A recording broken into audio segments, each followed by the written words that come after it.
Generally speaking, the components of this new system would be as follows. 1. A central computerized database containing catalogs of every known material and every known technical understanding. As noted previously, computers have the ability to catalog information and logically compute it on a scale much larger than any human can. As stated before, the most efficient decisions we can make are decisions that take into account all known relevant variables. Only computers will be able to handle the integration of all known earthly knowledge and come up with decisions that will be logically based on the full known range of data. Just as with our previous example of our car mechanic who had his tailored database program for solving mechanical problems, this central computerized database contains all known knowledge ranging from the properties, combinations, and applications of every element on the periodic table to the complete known history of technological invention. Once the associative system emerges, which will allow computers to contextually cross-relate all the known disciplines, we will have at our grasp a tool of immeasurable possibilities. For the new method of problem-solving and invention will be an interaction with this database program. In fact, it will likely come in the form of a simple website on the Internet. You would pose a problem or question to the database, and it will give the best feedback that is possible based on the current state of knowledge at that period in time. It is no different than interfacing with a calculator, but this new calculator has a powerful associative system and an extensive database of knowledge that can not just understand and compute math. It can integrate physics, biology, astronomy, and every field of science into a concentrated tool. If this sounds like science fiction, you can rest assured that the U.S. military's Pentagon likely already has similar database and decision-making programs which it uses for war strategies. However, in order for this system to be effective, it must also have real-time feedback input from the planet in order to understand what resources we have so we can account for dynamic equilibrium. Therefore, the central computerized database would lock into an Earth-wide autonomic sensor system with environmental sensors in all relevant areas of the planet, generating industrial electronic feedback regarding resources, operations, and other environmental issues. This holistic system keeps track of all the resources on the planet while also monitoring the Earth for environmental disturbances which humanity should be alerted to. This will not happen overnight, but if we begin with constructing regional systems and over time interlink all the regional structures, it could be created sooner than we think. The interaction of this sensor system will inform the central database program of what is available and what is scarce, while the database will in turn constantly adjust industrial methods based around the dynamic equilibrium on the planet, along with improved technology. Now, even with our understanding of the profound labor-relieving effect computerized automation will have on society, when we finally decide to outgrow our scarcity-based monetary system and focus on the maximization of technological invention and abundance for all the world's people, there will still, of course, be the necessity for human technicians to work within the system, updating it and overseeing its operations. We can consider them interdisciplinary teams. Interdisciplinary teams of technicians oversee the system and help orient research projects to continue growth, efficiency, and social evolution. In an optimized version of this system, no more than 5% of the world's population would likely be needed to run the show. The more optimized and powerful our technology and methods become, the more that number decreases. They would simply work in scientific fields relevant to the functionality of society. Of course, many who hear this often ask, what about democracy? How do I participate in this system? Do we elect the interdisciplinary teams?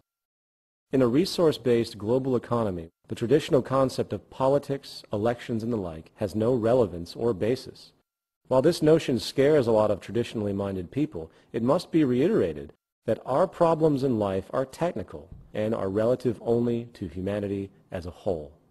We must also face the fact that so-called democracy in today's world is a complete illusion. It always was. People think they have choice in our current system because they can press a button on a voting machine and put some pre-selected person into power. Once that person is in power, the public then has no say. Did you vote for the space program? Did you vote for the cabinet of a new president? Did you vote for the tax cut? Did you vote for where highways or power grids go? Did you vote for the war in Iraq? No, you didn't. The traditional concept of a participatory democracy is a cruel joke. The game has been used to give the public the illusion of control for countless generations, while the distorted monetary powers at the top continue to do whatever they please. There never was a true democracy in any country in history, and there never will be as long as the monetary system is in operation and scarcity is perpetuated. So then, how would a person participate within a resource-based economy? Well, how would you define participation? True participation in society would entail understanding how society technically worked, and then constructively proposing ideas or innovations to be implemented, created, or altered. The first thing a person would do is interact with the central database, which, as denoted before, would come in the form of an internet web page that every person on the planet has access to. They would then input their proposal. The central database, with its historical knowledge and full integration of all scientific fields, would then analyze the concept for its scientific and technical integrity, along with optimizing the materials required, if necessary, based on current understandings and availabilities. If the proposal is initially accepted by the central database, after it examines it for its basic integrity, it would either immediately be put into production, such as would be the case for a desired invention, or it would be turned over to the interdisciplinary teams that oversee the implementation of the new proposal and orient it into the system. The person who submitted the proposal would then become a part of the interdisciplinary team relevant to the idea. These teams would not be fixed, but constantly revolving based on who wants to participate in a given field and what they have to contribute. This is a true election, based on what a person has done, not what they say they will do. Furthermore, the public's fear of traditional corruption will have little basis, for there is no reward for it. The interdisciplinary teams do not get paid in any way, for their worldviews have been expanded to realize that their reward is, in fact, the fruits of the society as a whole, and they contribute because it benefits them directly.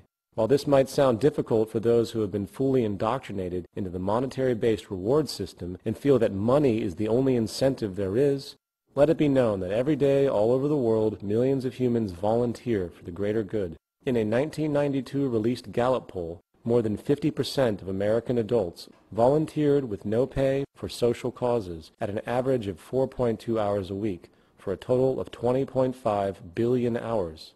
This is an incredible triumph for the collective human spirit, for even with the sickness of narrow self-interest generated by the monetary system, humans still strive to help each other and give to society without reward. In the future, those who choose to work in the cybernetic industrial system will do so because it is an honor to serve humanity. They will understand that it is in their self-interest in the broadest way to see to it that humanity lives and works together for the greater good. The reward in a resource-based economy would be the continual improvement of society for all. So, participation is open to everyone because all issues are fundamentally recognized as technical. The degree to which a person contributes is based simply on that person's education and the ability to create and problem solve. This is why expanded, relevant education is critical. In society today, the public is always kept uninformed and as dumbed down as possible. This way, the government can maintain control. In a resource-based economy, the goal of the educational system is to produce the most intelligent and aware human beings as possible. Why? Because everyone then has a greater possibility of contributing, greatly affecting our collective social evolution for the better and improving the lives of all. Now, due to the importance of this section, let's recap what we have discussed. Who makes the decisions in a resource-based economy? No one does. Decisions are arrived at by the use of the scientific method, utilizing computers that gain real-time feedback from the environment, along with a central historical database of all known technical information and maintained by revolving interdisciplinary teams. The goal is to increase objective decision-making as much as possible, and when we fully accept that our problems in life are actually technical, the merit of this approach is without parallel. In the end, the only real issues for society in the natural world are 1. The production of goods and services that are equally available to all, 2. Research projects and educational systems to expand our knowledge, understandings, and applications, and 3. The constant monitoring of the Earth's resources and atmosphere for feedback and possible environmental problems. We could address true threats to humanity, such as unforeseen variables like tsunamis, earthquakes, and disease. The only real problems in life are the problems that are common to all humans.